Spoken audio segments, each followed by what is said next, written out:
Class 12th, example 3.5, a network of resistors is connected to a 16-volt battery with internal resistance of 1 ohm as shown in figure 3.19. तो this is our figure. इस figure में हमें show किया है कि हमारे पास एक network of systems है। तो ध्यान से देखिए, यहाँ पे मैं पार्टीशन कर रहा हूँ। तो ये अपर पार्ट मेरे पास एक नेटवर्क ऑफ सिस्टम हो गया जो कि कनेक्टेड है एक 16 वोल्ट बैटरी के साथ जिसका इंटरनल रेजिस्टेंस 1 ओम है। तो नेक्स्ट देखते हैं हमें क्या फाइंड करने को कहा गया है। ए ऑप्शन में compute the equivalent resistance of the network. So यहाँ पे हम नेटवर्क वर्ड को ध्यान से देखते हैं। नेटवर्क का मतलब क्या होगा कि उसने हमें अपर पार्ट का ही रेजिस्टेंस फाइंड करने को कहा गया है। क्लियर? क्योंकि क्वेश्चन में कहा गया है नेटवर्क ऑफ रजिस्टर्स कनेक्टेड है मेरी 16 वोल्ट बैटरी के साथ। तो कहने का क्या मतलब है, जो ये मेरा रेजिस्टेंस है इंटरनल रेजिस्टेंस, इसे हम स्मॉल आर से भी डिनोट कर देते हैं। ये बैटरी का ही है।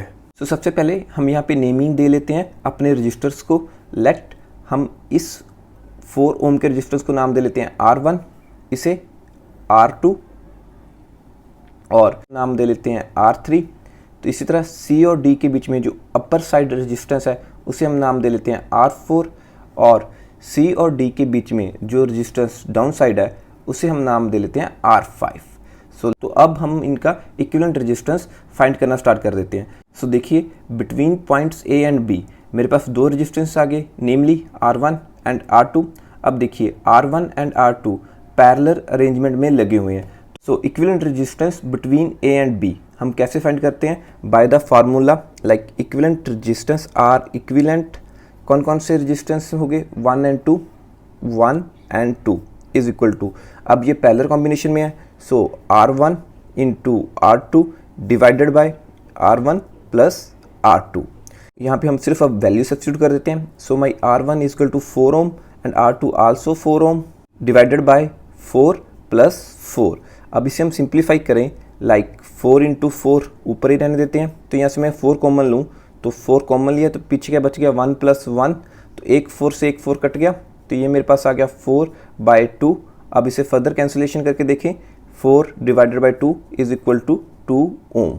तो ये मेरे पास आ गया 2 ohm equivalent resistance of resistor 1 and resistor 2। अब नेक्स्ट देखते हैं, जो मेरा रजिस्टर 3 है वो 1 और 2 के साथ सीरीज में कनेक्टेड था। तो इक्विवेलेंट रजिस्टर 1, 2 एंड 3 किसके इक्वल आ जाएगा? Equivalent resistance of 1, 2 plus resistance of 3, क्योंकि जो सीरीज में रेजिस्टेंस होता है वो सिंपली ऐड हो जाता है। तो ये तो हमने अभी सॉल्व किया था। ये कितना आया था मेरे पास? 2 ओम प्लस R3 की वैल्यू हमारे पास कितनी है? 1 ओम। तो ये मेरे पास कितना आ जाएगा? 3 ओम। सो अब नेक्स्ट देखते हैं, जो मेरा रजिस्टर 4 है एंड रजिस्टर 5 है ये आपस में पैरेलल अरेंजमेंट में कनेक्टेड है। तो सेम अगेन हम फार्मूला यूज़ करेंगे। इक्विवेलेंट रेजिस्टेंस कौन कौन से हैं यहाँ पे? 4 and 5 is equal to R4 multiply with R5 divided by R4 plus R5। तो यहाँ पे हम सिंपली वैल्यूज ऐड कर देते हैं। सो R4 12, R5 6 upon R4 12 plus R5 6। तो अब यहाँ से भी अगर मैं डिनोमिनेटर में से 6 कॉमन ले लूँ तो मेरे पास क्या बच गया? 2 प्लस 1। तो न्यूमिनेटर में मेरे पास क्या था? 12 इंटू 6। तो 6 से 6 कैंसिल हो जाएगा। सो ये मेरे पास आ जाएगा 12/3। तो इसे फर्दर सॉल्व करूँ मेरे पास आ जाएगा 4 ohm. So equivalent resistance of resistor 4 and resistor 5 मेरे पास क्या आ गया? 4 ओम। तो हमें क्या फाइंड करना था? Equivalent resistance of total resistances in a network.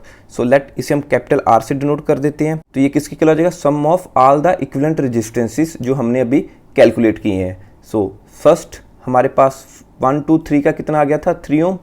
तो 3 ओम प्लस 4 एंड 5 का हमारे पास इक्विवेलेंट रेजिस्टेंस कितना आया था?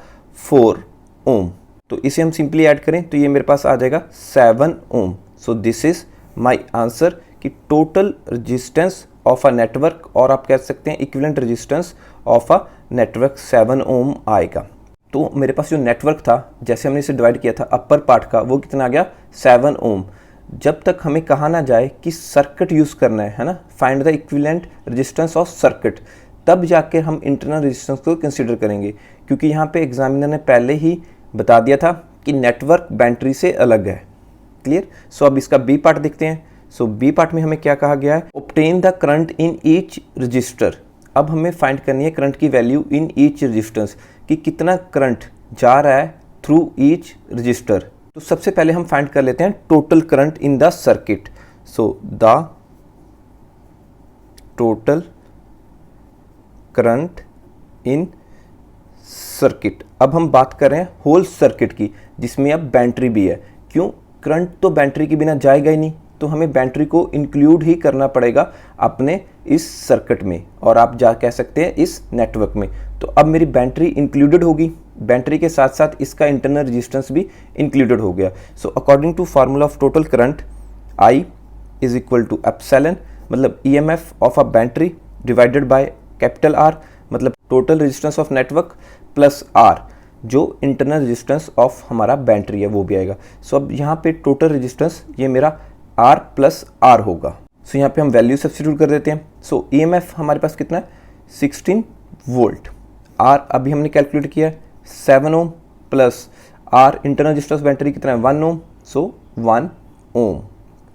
इसे हम फर्दर सिंप्लीफाई करें तो यह आएगा 16 वोल्ट अपॉन 8 ओम, तो 8 से 16 को डिवाइड करूं तो 2 आ जाएगा, तो ये मेरे पास आ जाएगा 2 एम्पियर। तो हम कह सकते हैं कि माई टोटल करंट इन सिस्टम कितना आ गया, 2 एम्पियर। अब हम देख लेते हैं मेरा करंट R1 और R2 में कितना फ्लो कर रहा है। अब जैसे हमने डिस्कस किया था कि total current of a system अब हमारे पास आ गया है 2 एम्पियर। तो between the points A and B, ठीक है, A and B points, A और B पॉइंट में मेरे पास 2 रजिस्टर्स लगे हुए हैं, वो भी पैरेलल अरेंजमेंट में। हमें मालूम है पैरेलल अरेंजमेंट में पोटेंशियल सेम होती है, like potential between A and B is equal to potential of 1 is equal to potential of 2। मतलब अगर यहाँ पे मैं ड्राइव करूँ, ये मेरे पास एक रजिस्टर्स आ गया था, तो यहाँ पे मुझे पोटेंशियल V1 मिल रही है अपर रजिस्टेंस के साथ, R1 के साथ। तो इसी तरह मुझे यहाँ पे पोटेंशियल V2 मिलेगी विद रजिस्टर्स R2। तो ये मेरे पॉइंट्स आ गए थे A एंड B। तो मेरे कहने का क्या मतलब है कि जो मेरे potential of AB is equal to VA होगा और इज इक्वल टू V2 होगा। सो इस कंडीशन को यूज़ करके हम करंट फाइंड कर सकते हैं कि किस रजिस्टर में कितना करंट फ्लो हो रहा है। सो हमें मालूम है बाय ओम्स लॉ V1 किसके इक्वल आ जाएगा, I1 into R1। So according to ohm's law I1 into R1 is equal to V2, मतलब again Ohm's law I2 R2। तो अब यहाँ पे हम वैल्यू सब्स्टिट्यूट कर देते हैं। सो I1 की वैल्यू तो हमें मालूम नहीं, लेट इसे I1 रख लेते हैं। R1 हमें मालूम है 4 ओम इज इक्वल टू I2 की वैल्यू भी हमें कैलकुलेट करनी है, तो इसे भी हम सिंपली I2 रख लेते हैं। R2 की वैल्यू 4 ओम, 4 से 4 कैंसिल हो गया। सो यहाँ से हमारे पास कंडीशन क्या आ गई, I1 is equal to I2। ये हमारे पास फर्स्ट कंडीशन आ गई। एंड सेकेंड हम यहाँ से क्या देख सकते हैं, देखिए हमारा टोटल करंट कितना आया था 2 एम्पियर, जिसे हम I से डिनोट कर देते हैं कि तो यही 2 एम्पियर का करंट मेरा R1 और R2 से फ्लो करेगा। तो I1 प्लस I2 ये मेरा कितना हो जाएगा 2 एम्पियर कंबाइंड। तो यहाँ से मैं इसकी वैल्यू यूज़ कर लूँ, I2 की वैल्यू सब्स्टिट्यूट कर दूँ, तो I1 plus I1 is equal to 2 ampere. तो ये कितना बन गया 2I1 is equal to 2 ampere. सो 2 से 2 कैंसिल बचा 1। सो मेरा I1 कितना आ गया 1 एम्पियर। नेक्स्ट I2 भी I1 की इक्वल है, तो यहाँ से मैं कह सकता हूँ माई I2 भी also comes to be 1 ampere. So current flow in resistance 1 is 1 ampere and also current flow in resistor 2 also 1 ampere. तो यहाँ से हम सिमेट्री से भी ये आंसर निकाल सकते थे कि देखिए यहाँ पे मेरे पास टोटल करंट कितना है 2 एम्पियर, तो पैरेलल कॉम्बिनेशन है R1 और R2 का, तो उनकी वैल्यू ऑफ रेजिस्टेंस भी 4 एम्पियर है, तो करंट इक्वली डिवाइड हो जाएगा दोनों में। क्लियर। अब देखते हैं between points B and C points. B and C point में मेरे पास सिंपली एक रेजिस्टेंस है R3 जो सीरीज में ही है। 3 करंट किसके इक्वल आ जाएगा I के, मतलब 2 एम्पियर के ही, सिंपली 2 एम्पियर करंट ही फ्लो करेगा, क्योंकि ये डिवाइड तो होगा नहीं किसी जंक्शन के साथ। ठीक है, 2 एम्पियर आया, 2 एम्पियर ही से पास होके आगे भी 2 एम्पियर चला जाएगा। सो नेक्स्ट हम देखते हैं between point C and D points. Clear. तो अगेन मेरे पास जो रजिस्टर है R4 एंड R5 वो पैरेलल कॉम्बिनेशन में है। तो सिमिलर वे से हमें मालूम है by ohm's law potential CD किसके इक्वल होगा, potential at 4 is equal to potential at 5। तो बाय ओम्स लॉ हमें मालूम है पोटेंशियल V4 किसके इक्वल हो जाएगा, I4 into R4 is equal to similar way से V5 किसके इक्वल हो जाएगा, I5 इंटू R5। तो I4 और I5 हमें निकालना है, R4 और R5 की वैल्यू हमें मालूम है। सो I4 R4 की value 12 ohm is equal to I5 R5 की वैल्यू हमारे पास कितनी आ गई, 6 ओम। तो यहाँ से हम अगर डिवाइड करें 12 को 6 से तो ये मेरे पास आ गया 2। तो हमारे पास यहाँ पे कंडीशन जनरेट होगी 2I4 is equal to I5 के इक्वल। तो अगेन सेम टोटल करंट हमारा CD में कितना पास कर रहा है, 2 एम्पियर। तो I4 प्लस I5 हमारा कितना आ गया, 2 एम्पियर। तो हमें यहाँ पे भी कंडीशन फाइंड की थी कि I5 की वैल्यू कितनी है, 2I4। तो यहाँ पे हम इसकी वैल्यू सब्स्टिट्यूट कर देते हैं। So I4 plus 2I4 is equal to 2 ampere. तो सिंपली हम सम करें लेफ्ट हैंड साइड, तो ये मेरा कितना आ गया, 3I4 is equal to 2 ampere. So I4 की वैल्यू यहाँ से हमारी कैलकुलेट होके आ गई 2/3 एम्पियर। सो रजिस्टर R4 से मेरा I4 करंट फ्लो कर रहा है जो कि है 2/3 एम्पियर। अब नाउ 5, तो I4 की वैल्यू यहाँ पे सब्स्टिट्यूट कर देते हैं अगेन। तो I5 किसके इक्वल आ जाएगा, 2। I4 की वैल्यू हमने भी क्या कैलकुलेट की है, 2/3 एम्पियर। तो इसे हम फर्दर सॉल्व करें तो ये मेरे पास I5 की वैल्यू आ जाएगी 4/3 ampere. So this is again our next answer कि रजिस्टर 5 से हमारे पास 4/3 एम्पियर करंट पास हो रहा है। अब सी पार्ट देखते हैं। अब सी पार्ट में हमें क्या कहा गया है कि obtain the voltage drop between AB, BC and CD। अब देखिए हमारे पास दो मेथड्स हैं सी को सॉल्व करने के लिए, मतलब वोल्टेज ड्रॉप निकालने के लिए अकॉर्डिंग टू पॉइंट्स। लाइक जैसे हमने अभी कैलकुलेट किया था कि इक्विवेलेंट रेजिस्टेंस ऑफ AB हमारे पास अभी कैलकुलेट किया हुआ है R इक्विवेलेंट 1 and 2, इसकी वैल्यू हमारे पास कितनी आई थी, 2 ओम। एंड नेक्स्ट हमारा जो रेजिस्टेंस R3 था वो सिंपली R3 था। And again equivalent resistance of हमने फाइंड किया था 4 and 5 जिसकी वैल्यू हमारे पास आई थी 4 ओम। तो ये मेरे पास था R3 1 ओम। तो ये हमारा एक बैटरी के साथ कनेक्टेड था जिसका इंटरनल रेजिस्टेंस कितना था, 1 ओम, लाइक दैट। अब देखिए या तो हम इस फिगर से सिंपली वोल्टेज ड्रॉप अक्रॉस निकाल लेते हैं, like AB, BC and CD। जहाँ हमारा एक और वे है, R1 हमारा कितना है, 4 ओम, और R1 से कितना करंट फ्लो कर रहा है तो भी हमारी पोटेंशियल निकल जाएगी जैसे हमने बी पार्ट में एज्यूम किया था। तो हम दोनों वे से करके देख लेते हैं, like potential drop between point A and B। तो ये किसके इक्वल, V1 के भी, जैसे हमने पहले डिस्कस किया था। सो V1 I1 इंटू R1। देखिए I1 की वैल्यू हमने अभी कैलकुलेट की थी कि 1 एम्पियर आया है, इसमें से भी 1 एम्पियर पास होगा, इसमें से भी 1 एम्पियर ही पास होगा, इनटू रेजिस्टेंस हमें यहाँ पे कितना दिया है, 4 ओम।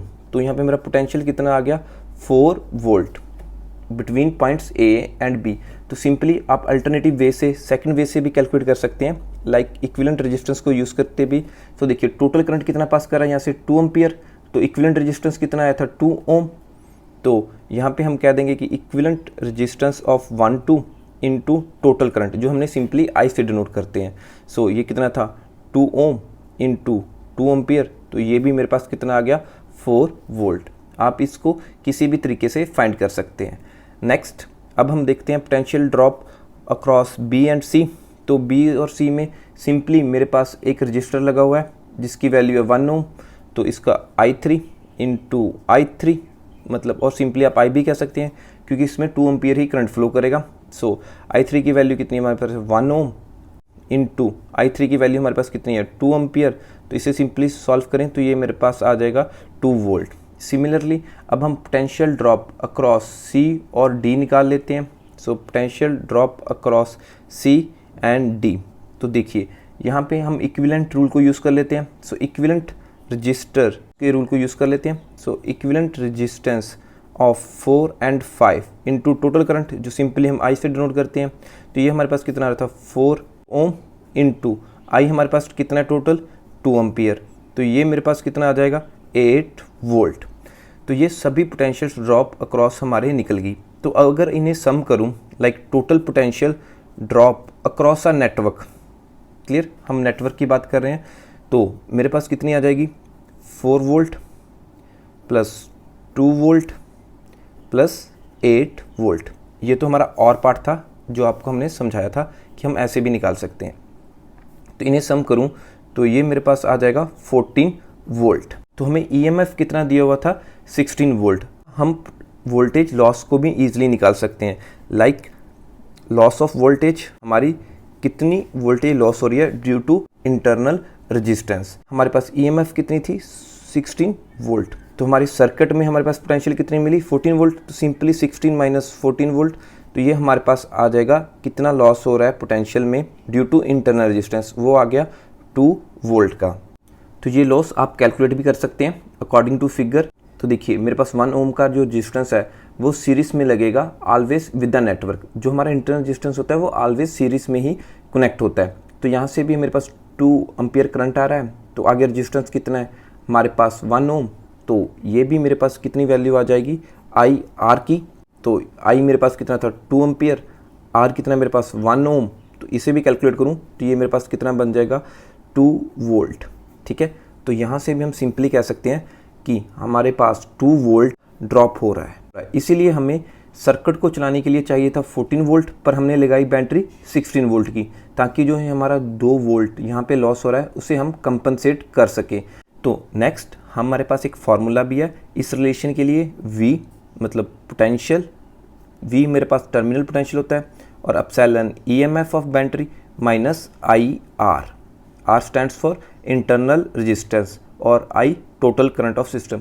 तो हम इस फार्मूले को यूज़ करके भी ये कैलकुलेशंस कर सकते हैं। Thank you for watching the video.